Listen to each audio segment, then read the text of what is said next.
Oh my gosh. We finally worked it, sort of. But for some reason, even with the volume completely down on this one, I'm still hearing myself. So hopefully you guys are not hearing an echo. This even says my mic is muted. So if you guys are getting a feedback, please let me know. I'm really sorry. I'm kind of hearing it on here, even though I've got the volume all the way off. So hopefully we're not messed up. Okay, so we've been running late. I'm sorry. We were having a lot of technical difficulties. I have in the comment section, I have the StreamYard that you guys can use to be able to join and can actually show what you're doing. And then that way you can ask any questions if you have it. I'm trying to figure out where exactly everything's going to be on the table here so you guys can see everything that I'm going to be working on. So, what we're going to do is called a Shibori. Actually, let me put this on there. Let's see if that actually works better. Good. There we go. That might work better. No, that made it even farther away. Ah! Okay, we're going to try it. Here we go. We're going to do it. Okay, so I'm going to teach you guys a basic tie. Some of the stuff that we're going to use. But I also have like alternatives that you can use that should normally be easy to find. But unfortunately for me, I still don't understand why this sound is still on. Volume's still on there. So this is called sinew.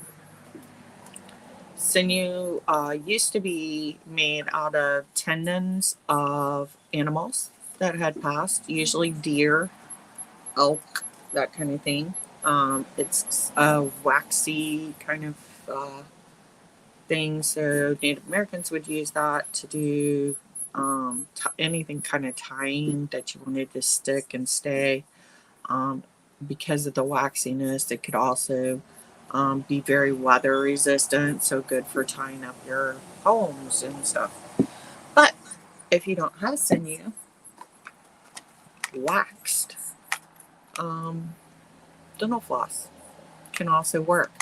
The reason why we're going to use this is because we want to get like a better resist than you get with just a regular rubber band situation. So you can even use this, will give you a finer one if you guys can see. Okay, right there. I hope you guys are not getting feedback, and hopefully Pandora's box will come back in when she sees that we have come back up. If anybody is interested, again, the link up at the top there is where you guys can come into the class. Hopefully you guys aren't overhearing this thing. So I was also going to show you how to do some resist methods using wax, which I do batik. And so for batik, you use hot wax, and this is called a chanting, and it's made of brass, copper, anything that's like a good heat alloy. And then you have these little copper tubing piece that comes out. So you have the hot wax, and depending on how large the hole is here, is going to give you a finer line of wax. The problem is that because it's really chilly today, I can't really do the hot wax because it'll be cooling before I can even get it on. Do you have a lot of different options? Different. So you see that hole's larger, so that's going to make a larger one. I've got one for doing a double line. This is good, like if you want something so that you've got like uh, evenly spaced lines. So that works well. I've got some other tools like this is another great drawing tool. Your wax is going to be in here. And so as you're drawing, the wax is still going to be coming out of here. So this gets you a better cut sometimes. You can also use just these are actually for doing fingernails and like the little dots when people are doing fingernail polish stuff. But this is also good. You can heat that up, get your little wax on there, and then that way you can draw your dots of wax. So those are all options for adding resist. But believe it or not, I could not find some regular plain Elmer's gel glue, and so I had to go with the metallic. Hopefully this is still gel glue. It may actually even be the white glue that's dyed. I'm hoping it's gel glue.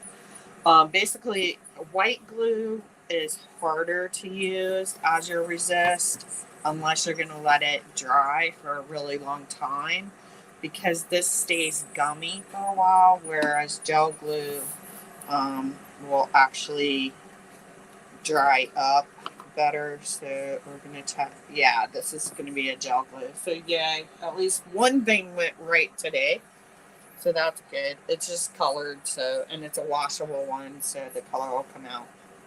It does look like it's a gel, so that'll work. So I can show you guys how to do a resist with this. So you can use, if you don't want to get into buying, all of the heating equipment, you use regular blocks of wax like this. And I actually use, so this is the little container that I heat my wax in for dipping. It's kind of, I think this is like for someone who does wax, like waxing people's bodies, but it's a hot wax. And then I have a large skillet that I use because I also have chantings, or this is your chanting, and you also have chunks. And that is the large metal drawn in. This is kind of like the go-to backup that you can use at home. So you can get just like some cute little cookie cutters, and then you just put that, just dip it gently so you're not getting a whole bunch into your wax, and then you'll be able to stamp with that. So I got some cute little cookie cutters that we were going to practice with, but unfortunately it's too cold and the wax would just, it would be cold before we could get it to actually go into the actual fabric. So we won't be doing wax today, but we may try a little bit of the glue alternative. And then for dye. So I got a couple. This is great. So like I already have some that's already made, but these have been made for a while, so they're not like super great. When you make your dye, you're going to be using soda ash, which the Arm & Hammer laundry booster is the same thing as soda ash. So you can either buy regular soda ash on Amazon or at any of the hobby shops or whatever, or you can always get some laundry booster. So either one will work fine. If you have clothes that you're not really sure what's in them, and especially like if you're getting stuff from the bins, you really want to make sure that everything is cleaned out of the fabric. So this Synthropol is a better option to use, and you just have to put a little bit of it into your wash. But you should definitely, I would have the Synthropol and some of your soda ash. You want to wash it and let it soak. What's really good, if you have a soak feature on your washer, I use that. I'll start it up and then I'll just let it sit, because you want it to soak. You want your fabric to soak for probably at least an hour just to get it good. You can also put a little bit of this synthropol, and we also will put it into our dye, and that will help make sure that it fixes.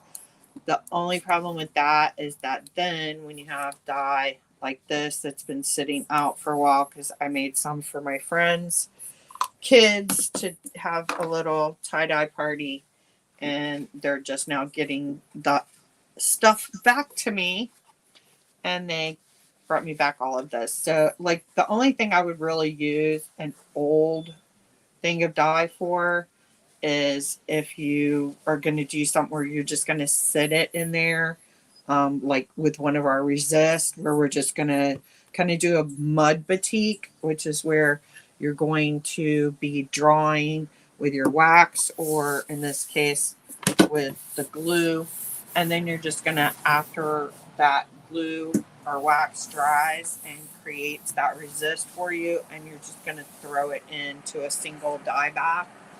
And you may do that too, like if you're trying to create an ombre, where you're looping over two different buckets. So you'll have like two different buckets set out side by side. You'll have some dye in one and dye in another, and you just have your item going half in here and half in there, and letting it kind of soak up two different colors at the same time.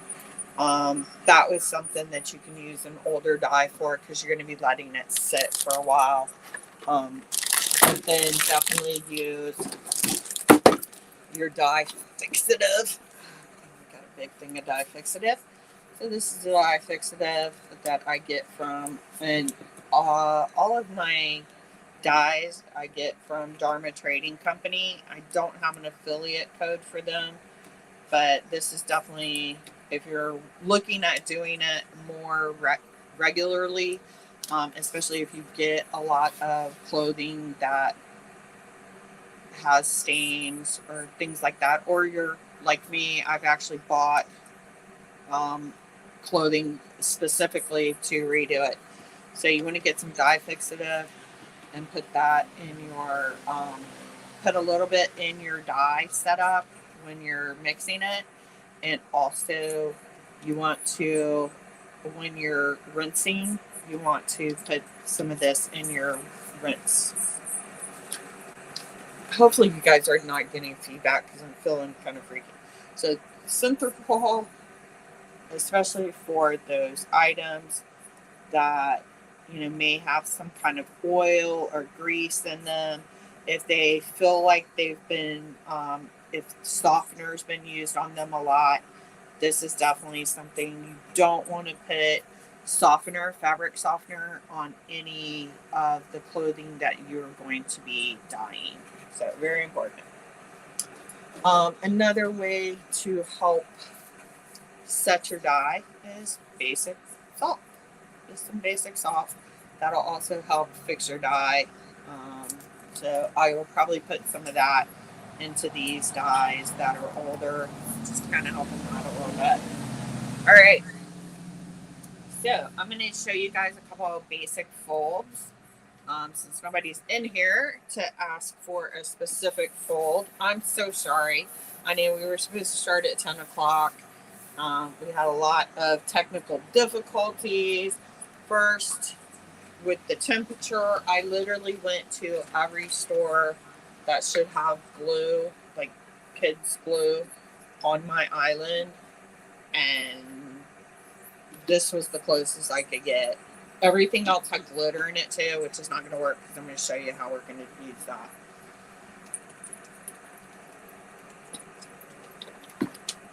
All right. So, where'd those little things go? I had all my stuff. Now I can't find it. Where are my... Seriously? Oh, some people have been asking about ice dye. So the way most people do ice dye is they just use like regular ice, and they first put the powdered color, which I'm going to show you what we use for color.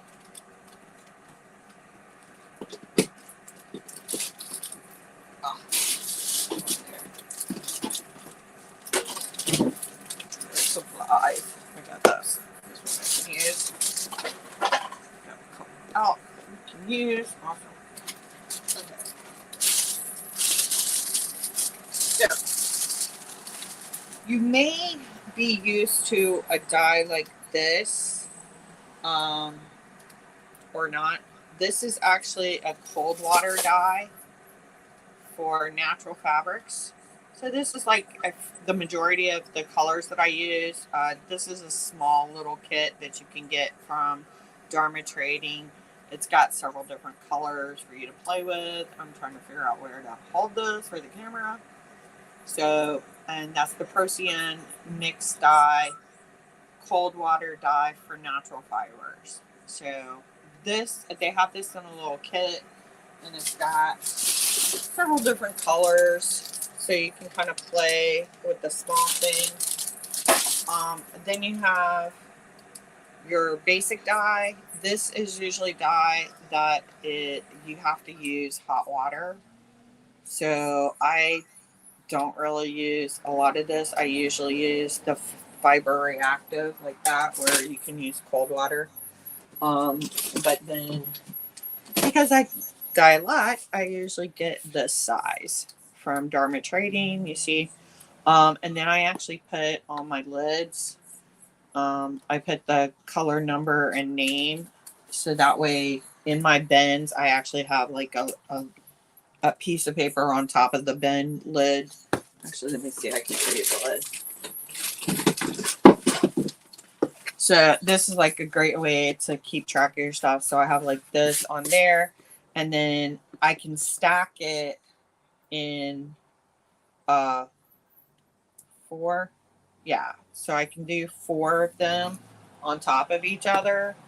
So that's why I put the numbers and where they are in the bin.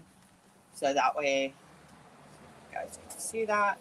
That just helps me like quickly see like where my colors are and keep them straight. So it's actually a really good idea to do, just because you don't want to have to, when you start getting a lot of these, you don't want to have to be going through every one and looking for the little tiny numbers and stuff to see what you're going to do.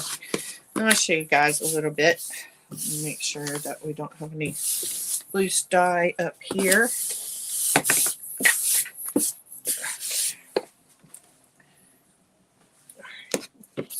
Okay, so this one for the ice dye, the thing that I was going to say is I will make color, and instead of putting down the powder, so you guys see that powder, that's the fiber reactive dye, and you have like this powder. So you mix that in your water to create your liquid. And if you want to then put that in your ice tray, that's the way that I like to do it, because I kind of like the more marbly effect that I get doing that. But that's not like the normal way people do ice dyeing. Normally what they'll do is you'll do your actual roll. I'll show you guys how to do the roll. And then you're going to sprinkle this on there and then put the ice over top of it. Another thing, you can just put regular ice on it and sprinkle some of this around on the dye. So those are 2 options. Another thing that I do, and I'm going to get a little cup here. Also got shot cups today. Where are you? Get a little brush. Okay, so I got a brush, and we've got, here's my agar.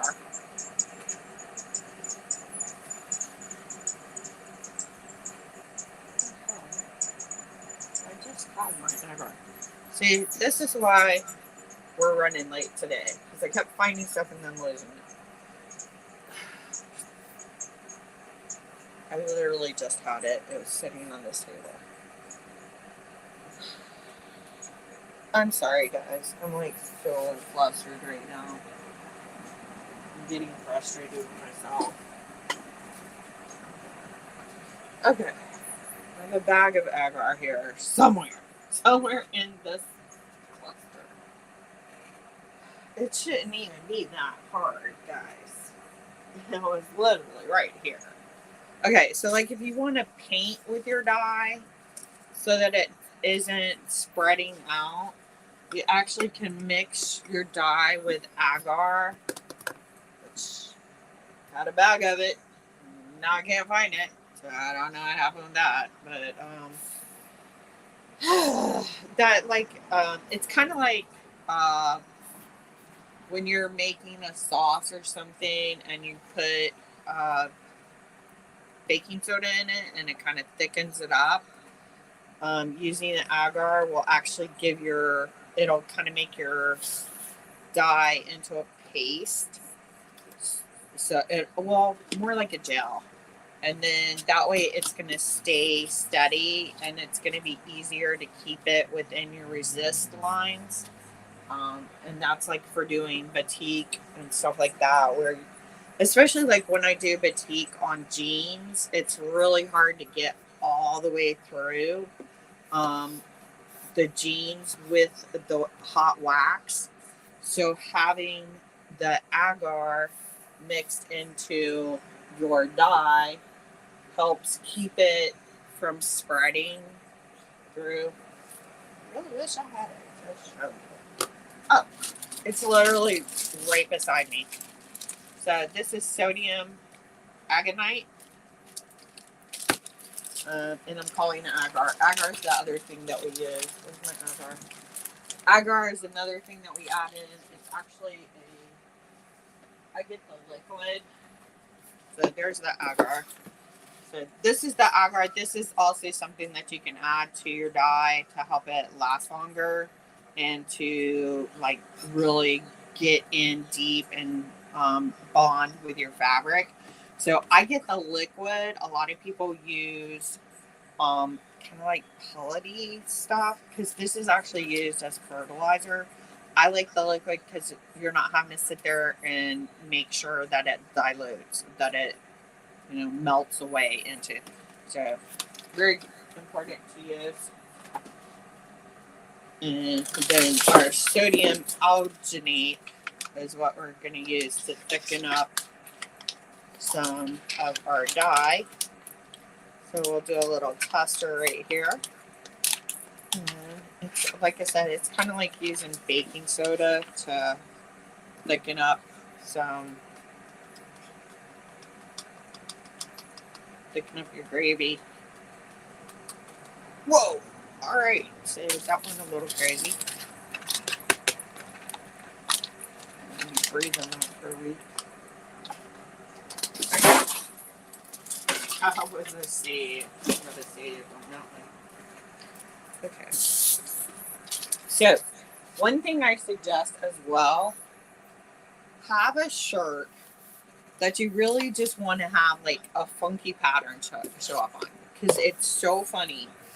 My mesh shirts always end up looking the coolest dyes of anything ever. So I got this little Nike shirt today that I'm going to use as my wipe up shirt, and that will help me. It'll be interesting to see how it comes out. So before we start doing with dye, I'm going to put on my gloves because otherwise I will have all different color hands. As y'all know, I'm a mess. I saw one person come in a minute ago, and then they left, so I could not ask them if we're having issues with feedback or not. But hopefully not. Okay, so we're going to do a little tester here of sodium alginate and some dye and show how you can paint with it. You just don't need quite as much as I poured. So let's see some purple. This will be fun.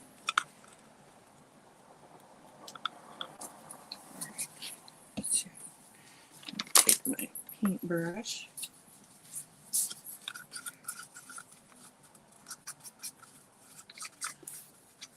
guys can see that. So you see how thick it is? I mean, this is definitely going to need more liquid. So you really don't need very much at all, because it is thick, thick, thick.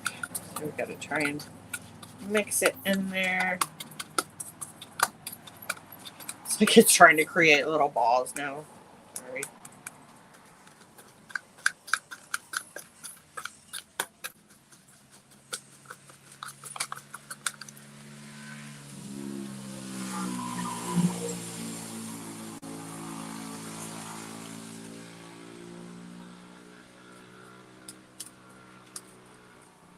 Yeah, it's kind of clumped up.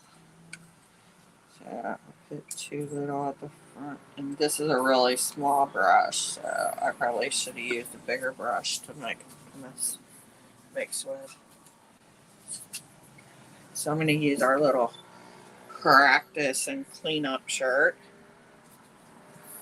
Just going to do a little design here. So normally if you're using your dye, it's going to instantly spread.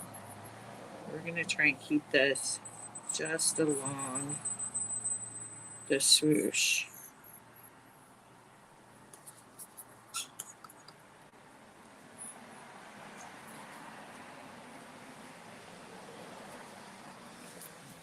Go through.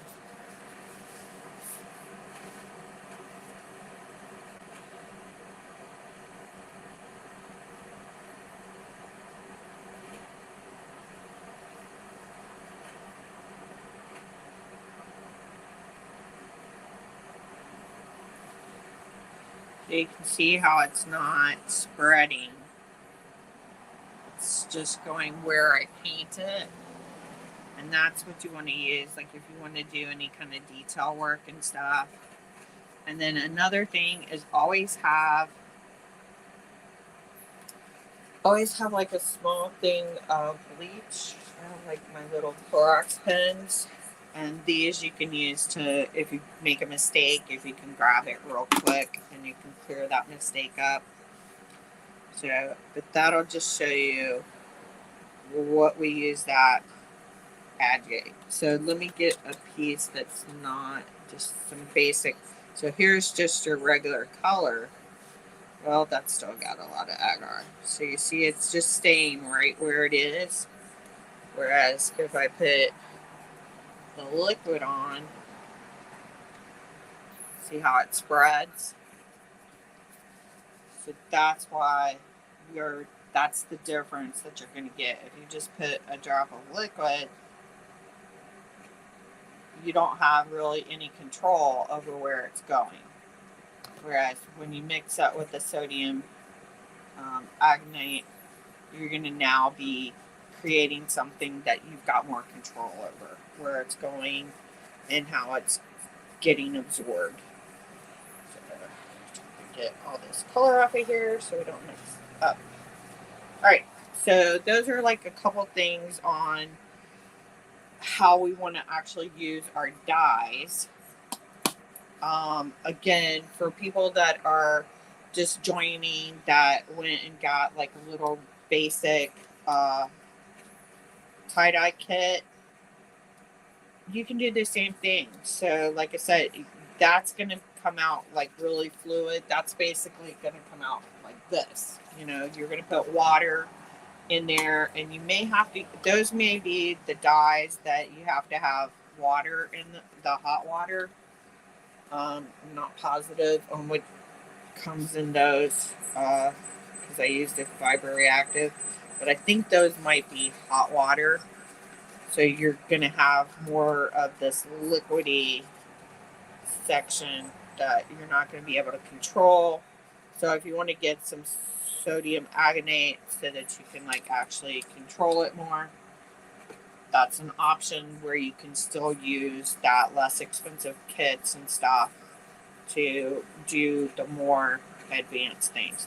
Make sure, like if you're using brushes and stuff, always clean as you go. I don't have water down here. Well, that was really stupid of me. Let's use some peroxide. Another thing that I use a lot too is peroxide. and bleach. And that's for like our cleaning and stuff like that. And peroxide's really good for cleaning up after getting stuff out. You can use it with your reverse dyeing as well. Alright, so I'm going to get my brush in there and let it clean up. So you see how good that peroxide does at cleaning that out. And peroxide is also really good for cleaning stains. So like mix peroxide and some of the boost, the laundry boost. It works wonders. Because the main reason why a lot of the reseller magic stuff, I'm just gonna let that soak for a while. A lot of it will, some of the recipes people give you will have the Blue Dawn, a baking soda. I use baking soda, the laundry boost, and borax, and then hydrogen peroxide. And that's because you're hitting all different things. So like the Dawn gets your grease.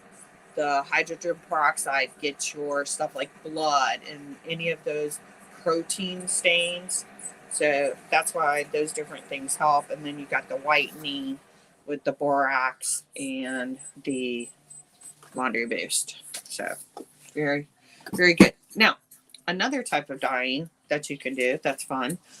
But look at the dollar store, because I think the dollar store will probably have regular shaving cream. This was like very difficult to find this morning as well.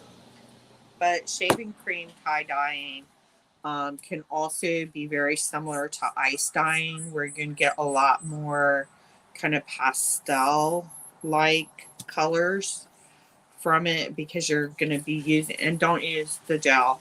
You want to use the old school foamy words. You want to use the old school foamy style shaving cream. A little cup over here, and show you, because what's going to happen is that's going to like slowly melt away. So let's put a little drop of dye in here that's loose, that doesn't have the sodium alginate on it. Okay. So you see it kind of like holds it in place, and then it's like so that's going to give you a space where you can kind of draw out the colors that you want and kind of get the lines together. And then as this foam kind of goes down, it's going to give you that more pastel-y look. And you can even mix, because this is another option. Go ahead and mix it up. And this is another option for painting with your color. This is just going to give you a very pastel effect, whereas using the sodium alginate is going to give you the full color. It's just going to be thick so that you can actually keep the color in place. So see how pretty that comes out? So now, these are things. So see now, you can paint. You can still have that controlled painting where you want it, but it's going to be this really pretty pastel when you mix it into the shaving cream. So those are fun. And then for both of those options, you can use the bottles that have the very pinpoint, the needle. And this is also if you're going to use the glue instead of hot wax. You can put your glue in here, and then that way you're able to get very precise drawings on there to create your resist, and let it, instead of just drawing from here, which it's going to be thick. You got this thick hole, and it's going to be like kind of blobby and stuff like that. So if you want to look, I get these on Amazon. You can also get them on Dharma. And we've got the white underneath there, so you can see the needle tip that we've got on it. So Those are a lot of the tools that we use. Put that back in the correct side. And those are the fun things that you can do with getting your actual color on. So now we need to do the first part. So now you know the tools that you're going to need for your color and any resist when you're setting it up and you want to do your resist. So now we're going to do some ties. So I'm going to take off my gloves since I got a little bit of dye on them. Over there. So that over there. Let's get all this out of the way so I'm not knocking it over.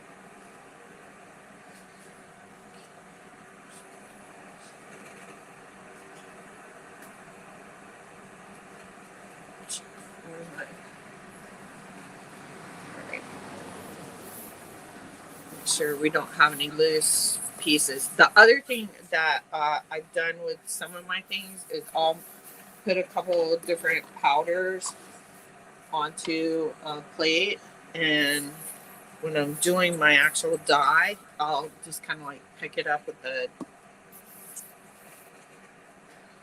brush and then kind of flip so you get like these cute little spots of different colors.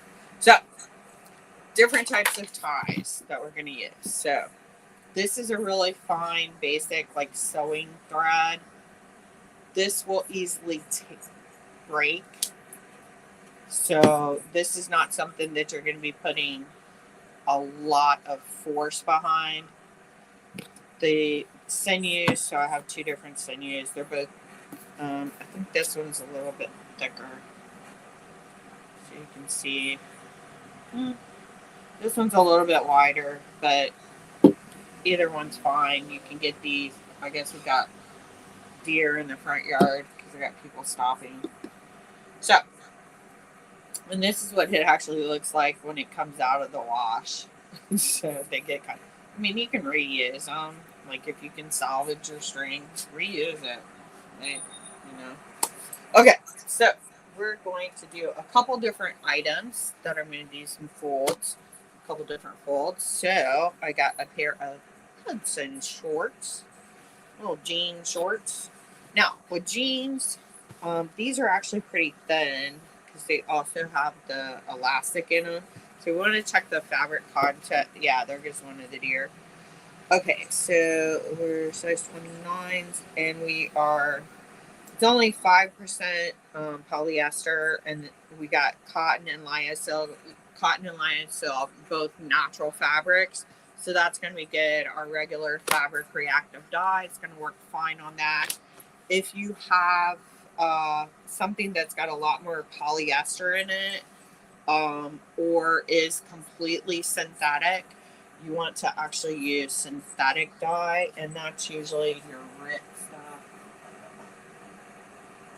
I got some RIT that's synthetic, but that's your RIT, but it all stays synthetic. So look for the synthetic dye if it is not a.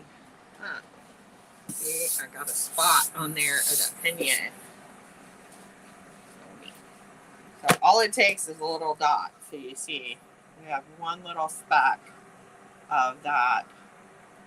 I'm trying to figure out where the camera is right there. So that's just one little dot of our color. So it already made it on there, and that was that 174 peony. It's a little pink flower. But that's why you gotta be really careful. Make sure that you clean off your space. So there's some more. It may have come off my fingers too.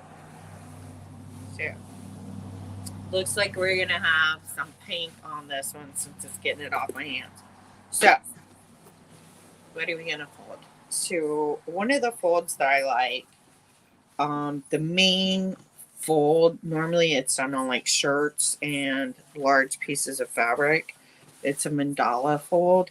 I call it the paper airplane fold because it's basically like that. On jeans and shorts, I've done it. But then I end up with like a sun coming out of the crotch. So we're going to try it the opposite direction and see if we can get the sun going down. So let's see how we're going to go. So we're going to fold it in half. Keep in mind the side that's, whichever side is underneath the other one is not going to have as much dye. So you want to make sure that you're like really getting it in there if you want it to have a good effect. So let's go with, let's actually go this way. So normally you're going to start off folded like that, but I'm going to go ahead and just open fold it out since it's going to give me the same effect. So we're basically doing that airplane fold. So you're getting like that thing on one side, and then doing the same thing on this side. We'll fold them over. So now it's like a little paper airplane. And the thing about this is because it's so thick, it's definitely a lot harder to get this to tie.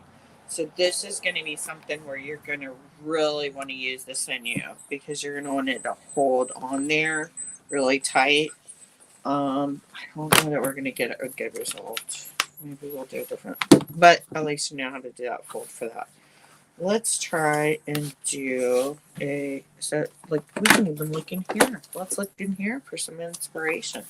So this is Shibori. Shibori is basically the original creation of tie-dye because it's actually tying dye.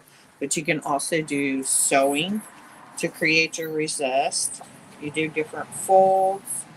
So these are all different. So here's like an inspiration where you're going to be making circles. So you're going to be doing a bunch of circles all together, and you'll pull it up, and then each circle is going to be very tightly bound at the bottom, and that's how you're getting this effect.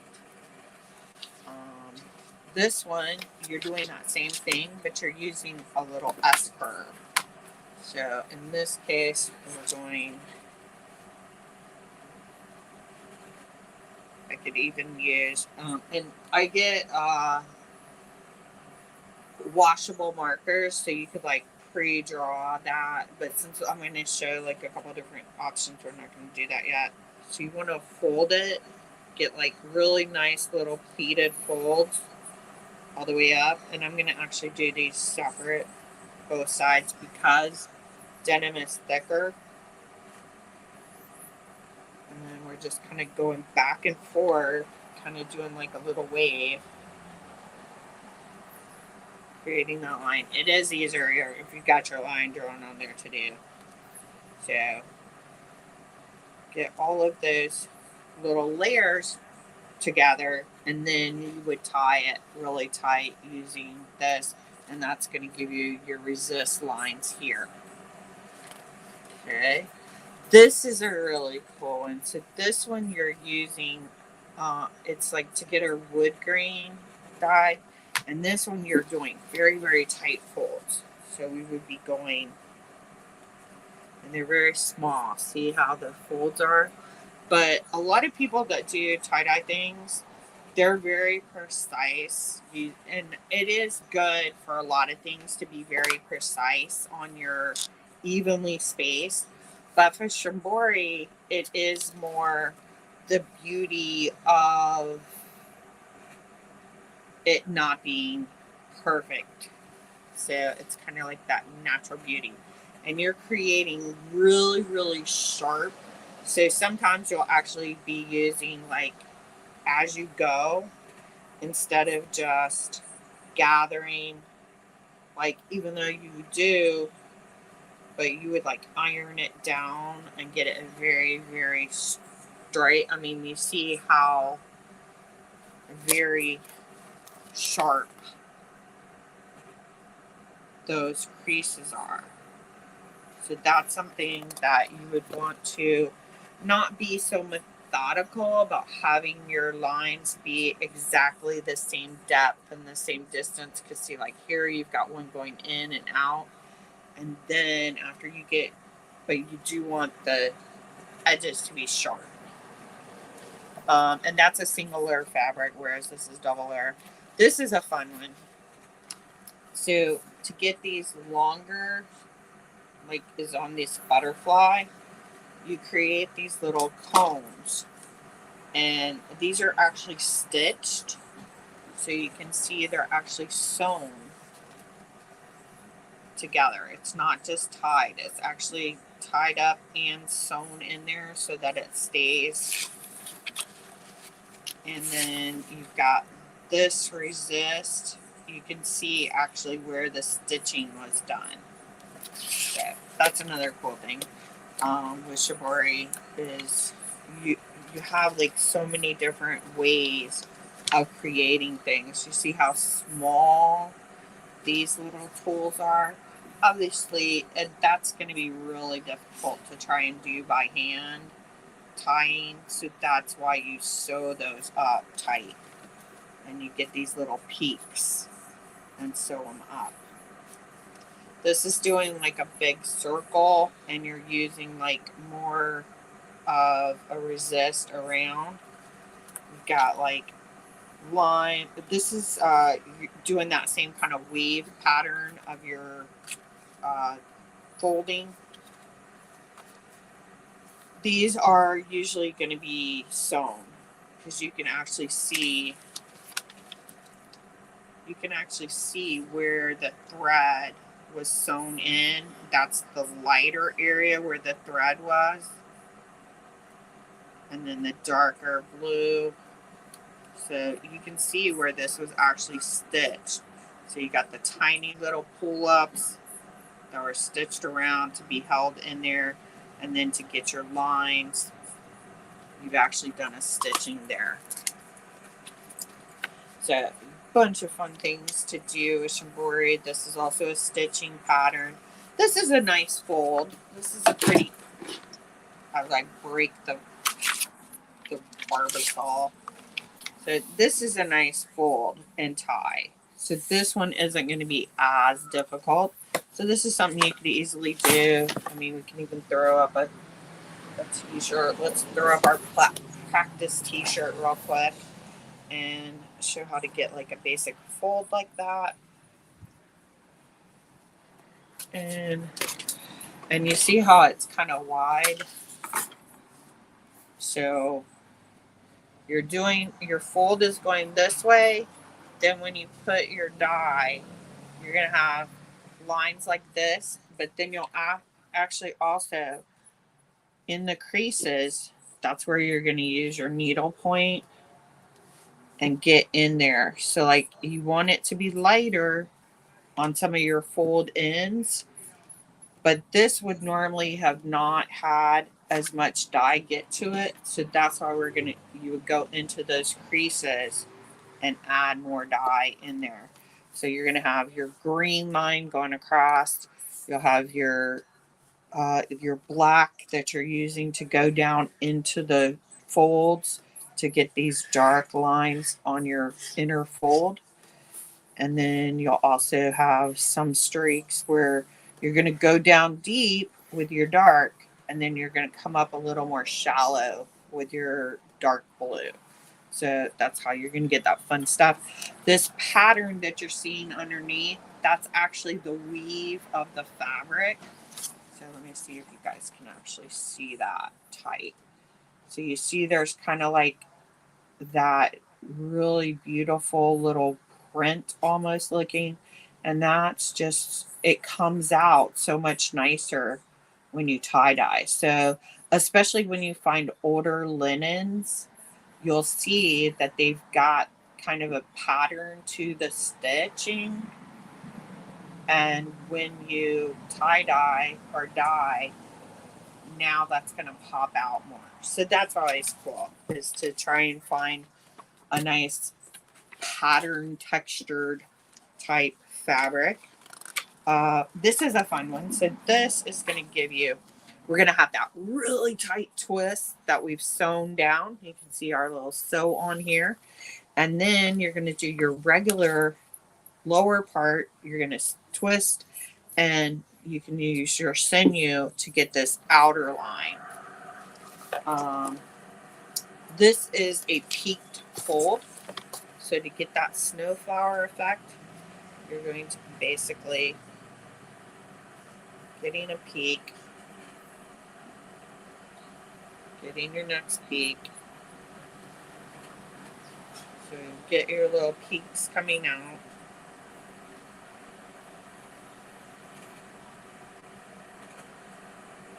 And then when you get your peaks, now you're going to twist those together. Tie that in really tight so that your inside area isn't going to get any, that fold is going to, hey animal, us. So that fold is going to then give you your white area, and only these little peaks are going to get your dye. And probably, I mean, this does have some of the expansion, but because of the thickness, they're probably doing that same kind of situation where we're putting that agar along the creases to keep that a darker. Chili, come here. You need to stop. He's like acting like he's broken all day. And then you've got these very textured, and that's because you're pulling up, and I mean you're using tweezers, and you're pulling up tiny little pieces, and then stitching it. So you're gonna have a little nub that's about that size. Trying to get into the camera. There we go. So you see how tiny that little nub is, and then you're going to stitch it. So you're literally just going to put thousands. And you see how this one is actually done so that it's actually creating a pattern and the texture. So that's where you're going to want to use your washable markers to draw out your pattern first. So like, what are the lines? How do you draw this in a line? And then you're going to actually do each individual little pooch and sew it. So you can actually see right there where that stitch is. So you see the little cross, the stitch. Same with this one. And then the square ones are really cute. I like those because those you're actually having to like create a square, which is a little harder to tie, and then tie that down. It looks cool, but it is a little bit harder. This is something where, again, we're using our thread to create the resist. That's also part of the pattern. And this is kind of crazy fold. This one is actually looking like they might be crackle Shibori. So you're scrunching it into a net bag. That's cool. So for this one, they actually rolled it up around pieces of string to create these different patterns, and then scrunched it up into a net bag. And so then that net bag is creating this shattered glass effect. It almost looks like snowflakes, doesn't it? So fun stuff. I really like these guys too, these peaked guys. So you can create so much more than just your basic tie-dye when you're using the real original creation of tie-dye, and that's Shibori. Then the other things that we were talking about earlier, where we were talking about creating our resist with our chompings, where we're drawing with hot wax, or you're stand-in using gel glue, any kind of regular. Unfortunately, all I could find on the island was colored, but just use the clear, not with glitter, because when you want to use your precise tip, the ones with glitter are going to clog that up, and you're not going to be able to get your precise lines trying to draw with this. So you really want to use this or a brush. So, but then that's what batik is. And I actually have, so because unfortunately it's too cold for me to actually do some batik for you guys today, I have a one that I worked on here. So, and this is actually one that we've done using the chops, which you can see these guys. This is actually one of my chops that I've got to learn how to use. But with these guys, what it is, it's created with uh, metal, usually like copper or something like that. And it's kind of like this big iron looking thing. And you'll actually dip it into your hot wax and stamp, or like another little thing. This is actually a cookie cutter as well. So you can see my little turtles here. So here's the turtles coming across. So you guys can see those. And those are actually just made with a cookie cutter into, hold on, I'm trying to get to where the turtle actually is in the screen. There we go. Okay, so right here in my fingers, you can see the turtle outline. And that's actually using a cookie cutter of a turtle in hot wax.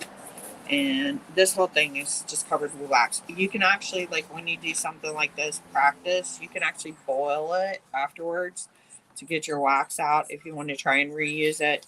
But a lot of times you get imperfections in there, so you just don't use it at all. A good thing to have as well, in case you make little mistakes, is I have like a really tiny little iron that you can go in there and then you can remove your wax. And now you see this one. This is like another technique that's really cool. Let's see. So we have this diamond that's just like this diamond. And what we've done is, now that it's dried, you can crack it. And then what'll happen is when you put this into your die, when that comes up, the dye is going to kind of sneak in there to those cracks. And so then you're going to have like a shattered glass effect with that as well. So that's another option if you want to get that kind of shattered glass effect, is to, you could paint your entire fabric with wax, let it dry, and then just kind of smush it around so that you get the cracked effects in your wax. And then when you put it into the dye, it's going to have these cool cracks all over it. So that's kind of what we do with the dye when we're doing batik. And to do it with the glue, again, making glue or resist, now you're wanting to just kind of draw those things. And it's the mud batik style that we're using there. So here's one where they've used a painting style to add the wax. So like painting that wax on to create, instead of, here's one where you got that same kind of just drawing out all different types of creating your resist where you don't want the color to go. So, and then you can do different levels. So you can like do a resist, do this part of the resist first, dye it. Then put this new layer of resist on top of that and dye it. So you're going to actually then be able to remove all of this. This has still got wax on it here. So this area now that's open is going to still have a resist there.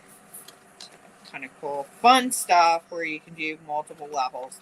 So let's do some tying. Let's do a t-shirt, because t-shirt I can do the easy peasy fun mandala option. I'm going to use this little tank top. this little J. Crew cotton tank top. Let me move my books out the way here. Make sure that that's nice and flat. Try and get the wrinkles. Now, normally what you're going to want to do is have this soaking for about at least an hour in your soda ash water.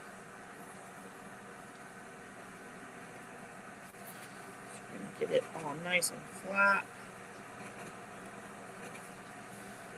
Because even having wrinkles like this is an interesting way to dye as well, because all of these wrinkles will give you highs and lows.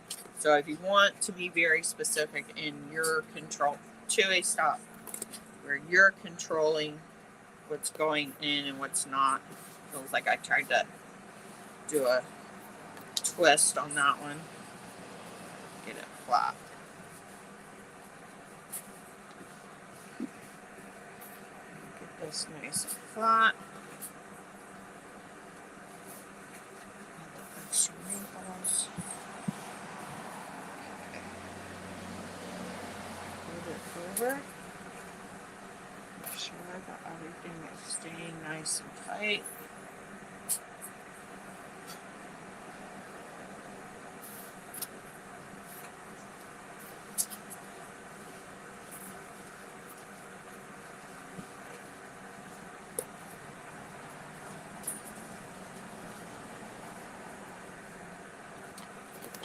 Whoa, I almost lost my chontines.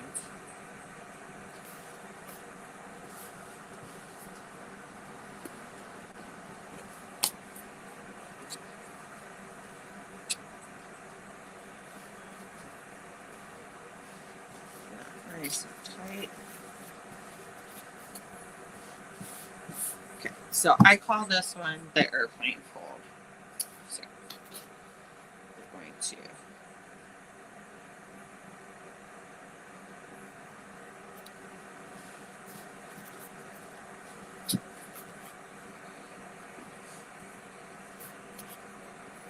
and this is going to now create, we're coming out from here.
Sorry.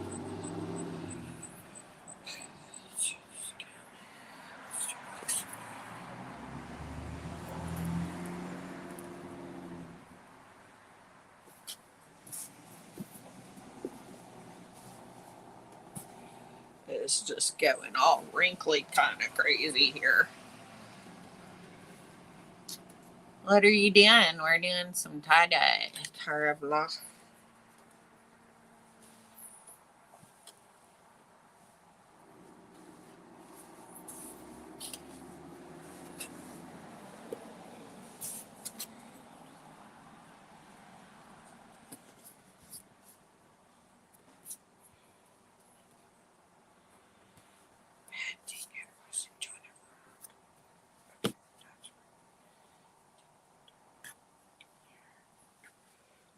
Stop being a pain in my booty.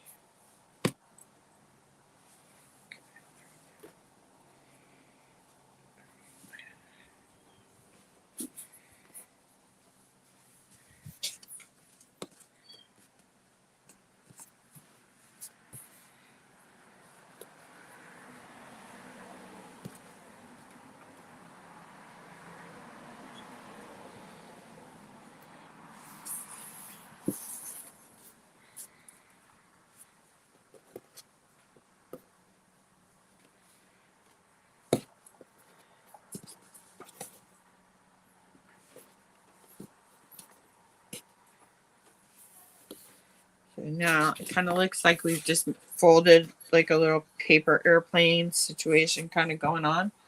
So where are my washable markers? Let's use the washable crayon. Okay, so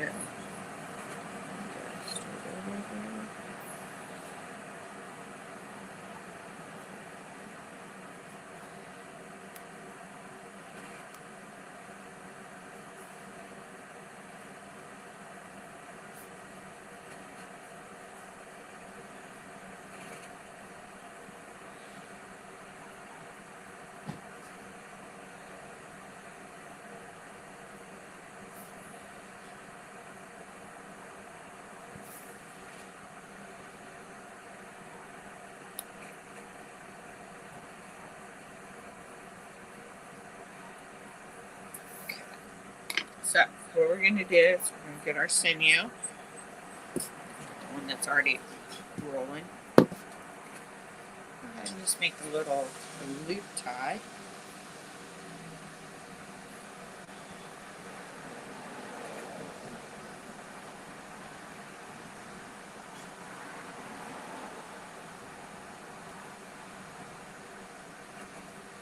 Get that in so you then can create a full tie. Get that through. So now when we pull it tight, it should pull down. I'm going to get this piece in here nice and tight.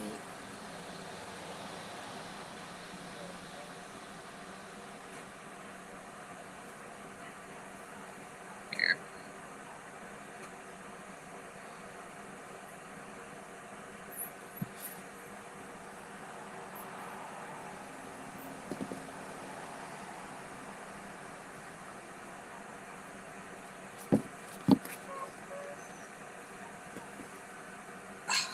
We're going to pull it really, really tight. Wrap it. So we're getting like a larger resist area. Pulling it down really tight. We created 2 little lumps there. Let's get that all in line together. We only have 1 line. Beautiful. So that's like a big thing to always check and make sure that your your sinew is actually staying on top of each other. Right. So now we're going to create this line.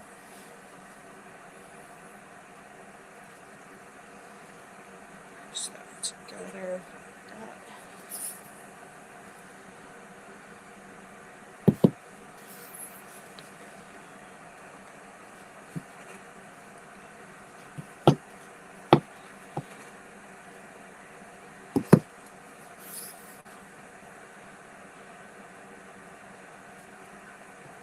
I like to flip it through like this so it stays in place.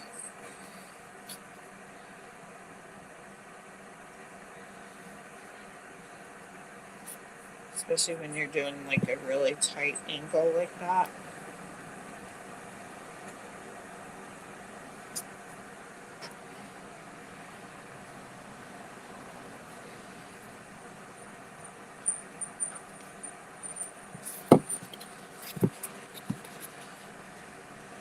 So you see how we actually created it so that it cuts it and actually even moves it over?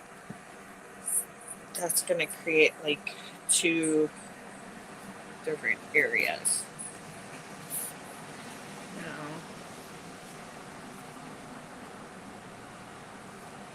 So hard when it's thick to get it to stay on its little trajectory. Coming over here, creating this.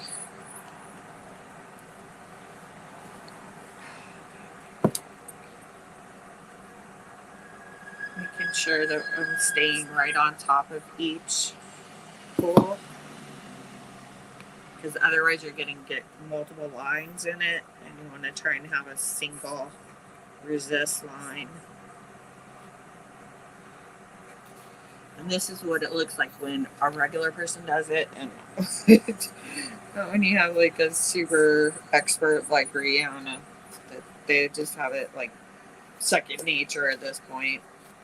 So this guy is what it looks like when you're going to be trying to do it. All right, so we've got 1, 2, 3, 4 sections off of that. Right, and then let's get this. There's some more. All right, and then we're going to kind of do this one in a little arc out like that. The thicker it is, the harder it is to get it to curl the way you want. I know, like, all the other people make it look really easy. And they're like, oh, look, just fold it up. It's not that easy. And that's why I'm trying to show you guys, like, the real world when you have something that's thicker. Okay, there we go. 1, 2, 3, 4. Okay. And then we're going to do one more long across. Coming this way. So these are on top of each other.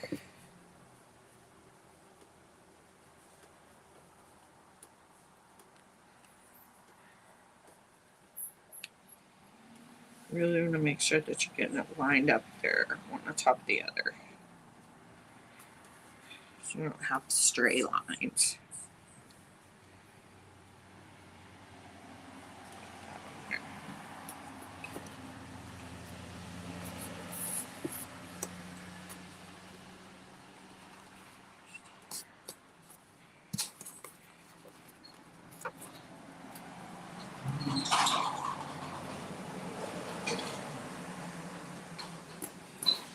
Now we're bringing a straight line from there.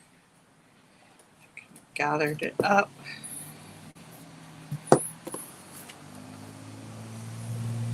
And now we can kind of let that go loose because that's going to be part of our smush area.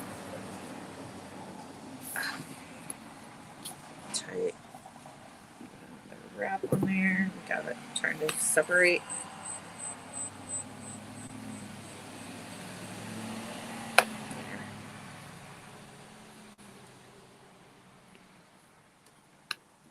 That's the worst part. It's trying to make sure your pieces are straight and on top of each other. Beautiful. Okay. Straight on top of each other.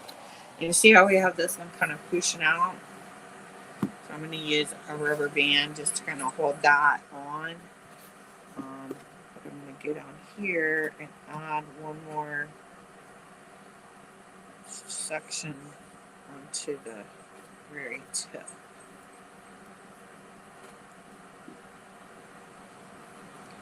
I'm going to twist it. That's going to give me a little bit more definition of character. It's that first twist.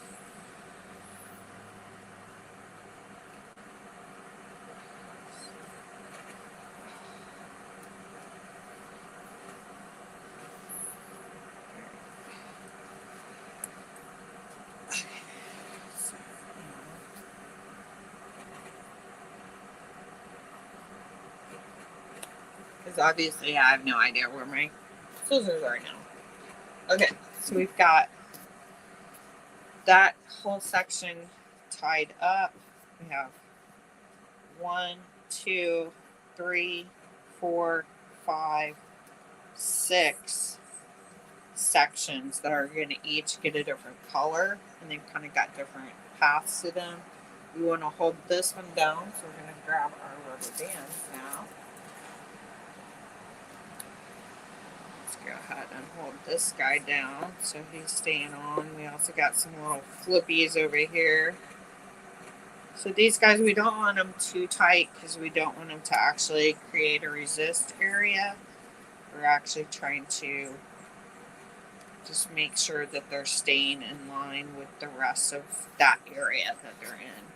But then for this area, got all this loose. So we're just going to kind of let it free. Kind of smush it all up together. Something just fell. Now, for this, kind of just use our rubber bands to hold it together, smush together. This is where you're going to get kind of your marbling effect, and you don't want it like super tight. You want it holding your smush so that you're getting that marbling effect, but you don't want it so tight that you're creating resist lines where the rubber bands are. Normally, like if you're trying to use rubber bands instead of like sinew, you would try and get it down really tight so that that rubber band does create a resist. But right now, all we're trying to do is like just keep our folds and our gathers together so that we've got that marbling effect that we're looking for at the bottom of this.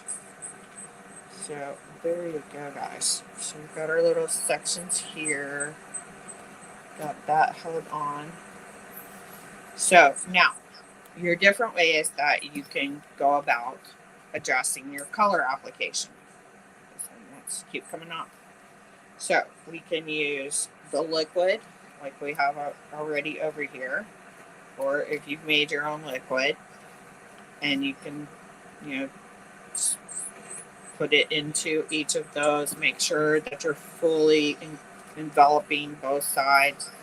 Then what's fun to do here for your smush areas is basically create a pie, and then do like similar colors, but that's going to give you kind of like the high and the low hues of a base color, and that'll give you a really good marbling effect.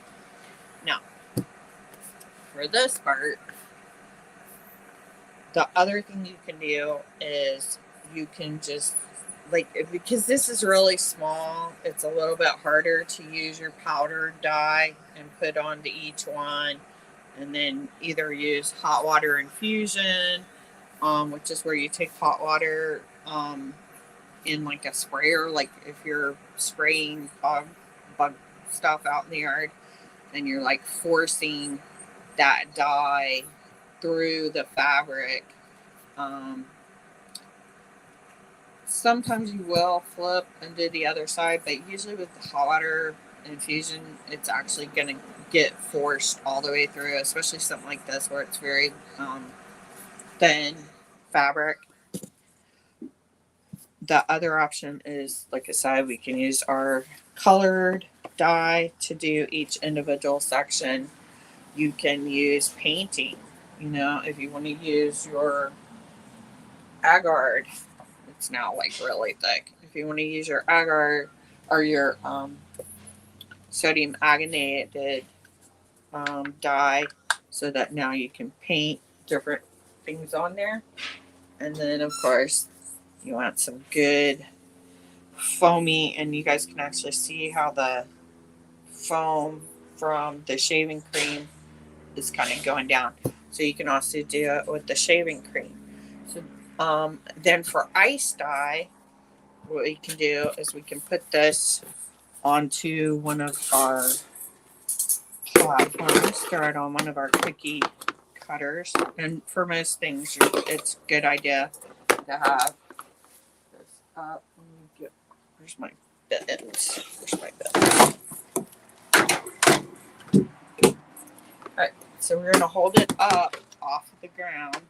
So we don't want it actually going into the water that's going to be falling underneath it. So you want to have like a cookie sheet type item. Oh, I guess there's some green still on something. That green that I touched, I must have got it on my finger because then I got it on here. Alright, so let me grab my gloves again, since I've already played with dye and got it on my finger as I'm trying to work. You guys are welcome. I I'm not sure if that's Tara, if you're the person that's in here right now. We're doing some different shibori tie dyeing styles. So I kind of walked through some of the different options. Most people, shibori, you kind of think of it as tie dye, but shibori does use actual tying, like the sinew that we use to tie that up instead of the rubber bands, which kind of took the place of the actual tying nowadays. Okay, so we've got our airplane fold, I like to call it, over here, and then we've got our smush here. Get my chauntings out of the way. So let's play. Let's see what we're gonna do. Okay, so we got some purple. You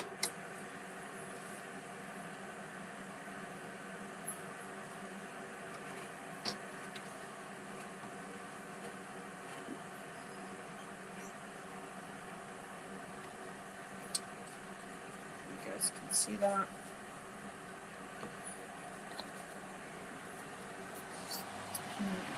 And I'm going to actually use my little wipey. So because I know my fingers are coming in contact, and again, my wipey shirts always end up looking really cool. So I'll grab something. I just want to have like a kind of a cool dye effect on it, because it's so crazy how they get like the coolest color combinations on them.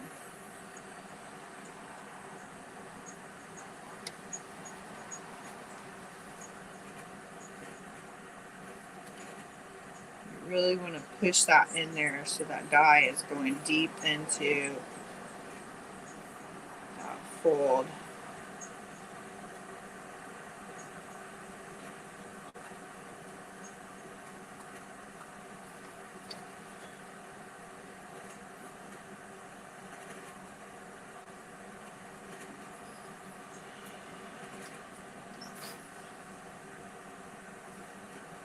Right.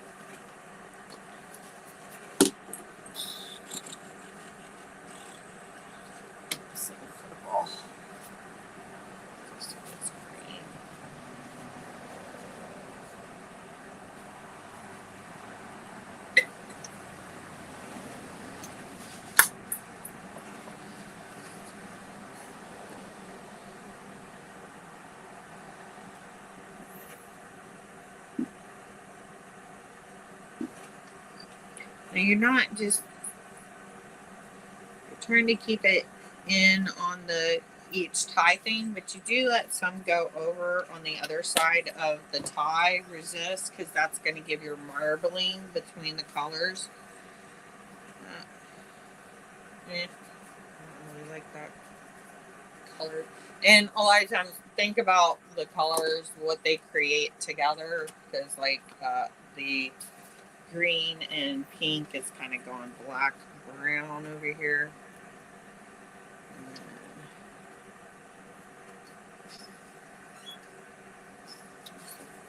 More yellow. Just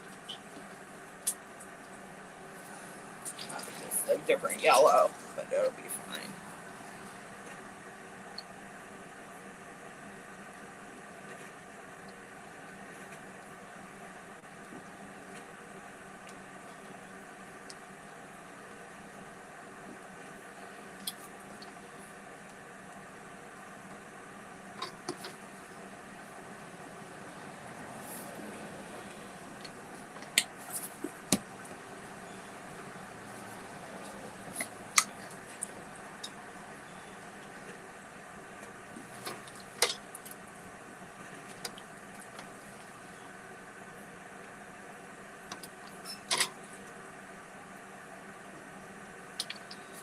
Alright, so let's just do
that over.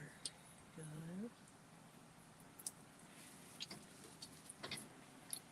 It's really good after you put your darker color to put the lighter color that's next to it right along that line, because that's going to help give you that blend line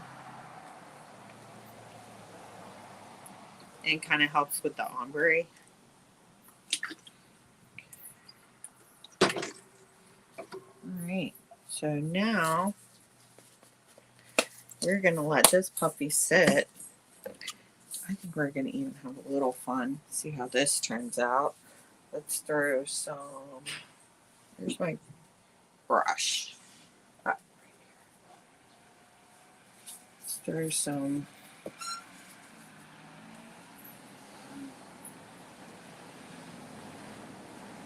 see what happens in these little areas. So we're going to put our shaving cream.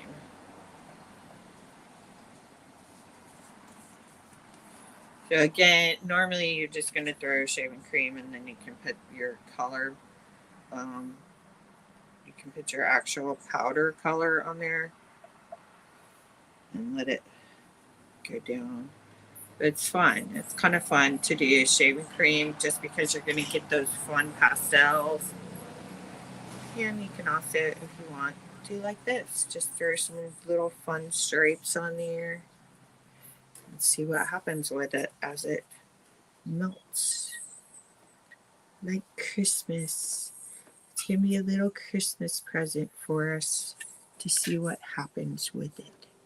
That's the thing about tie-dye. You can be trying to be precise and impeccable, and it's always going to come out a little bit different than you expected sometimes. So play with it. Do some little fun things. Mix up some colors with some agar that you can paint some designs with. Use some of your resist tools first, like maybe paint a little design or maybe your name. Use your glue, your gel glue. Draw your name, and then you'll see that surprise come up after it dries. Roll it up, do your tie that you want to do, and see how it looks when it comes out. So lots of fun. So now we're going to actually let this sit for 24 hours, and then tomorrow I will rinse it out and we'll see how it came out. So those are, I went over several different ties, a couple different things between batik and shibori. If you are just coming in at the end here and want to go back after it saves and watch the whole thing, if you have any questions, leave them in the comments below. I'll come back in and check. And tomorrow when we do the unveiling, the rinsing, and finding out what we actually just created, I will answer any of the questions that you guys left for me, and I will see you guys tomorrow. Hopefully we don't have the same technical difficulties like we had today, and I do actually make it in at 10 a.m.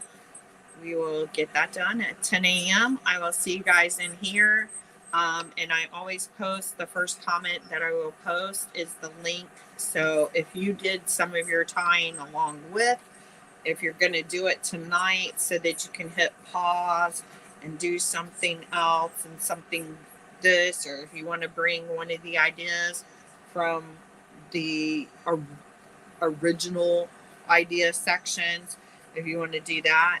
Now I'm going to show you like one of my favorite things. So this is what I like to do with my cleanup cloth. So you guys see all of our little droppings there. Just going to throw that in there. So this is how I get like really fun, crazy, unexpected, goofy, interesting patterns. And don't smush it. You want to pick it up and fluff it down on where you have loose colors. Because if you're like scrubbing with it, you're just going to mix the colors together. And it's just going to be brown. You're just going to create brown. Welcome to brown. But look, This is why I love using cleanup cloths. Because look at that fun pattern that we got. It's like abstract art, right? Isn't that cool? So I'm telling you, and I'll probably use this one for a couple more projects just because I love what I end up getting. And like I said, you never know what you're going to get just playing around. And this already to me looks like an abstract garden kind of piece, right? So use your cleanup cloths as well. Oh, that looks like we got some loose color, powder color in there. Use your thing, clean it up. See, now we got brown. That's fine. We just got like a little swoosh of brown there from cleaning that little bit up. And I'll keep using this for a couple projects and just pick up dye here and there, and we'll see what we end up with. So that is today's lesson. I will see you guys tomorrow at 10 a.m. and we will unveil what we created today. You guys rewatch, get some ideas of how you want to do a tie-up, and then as you watch, you can hit pause, and then tomorrow morning, you guys can click on the link that I'll have and actually be able to show me your items too as you rinse it out and unveil it. So, bye guys. Have a great day. I'm going to end it now. Oh, we're going to end. Bye now.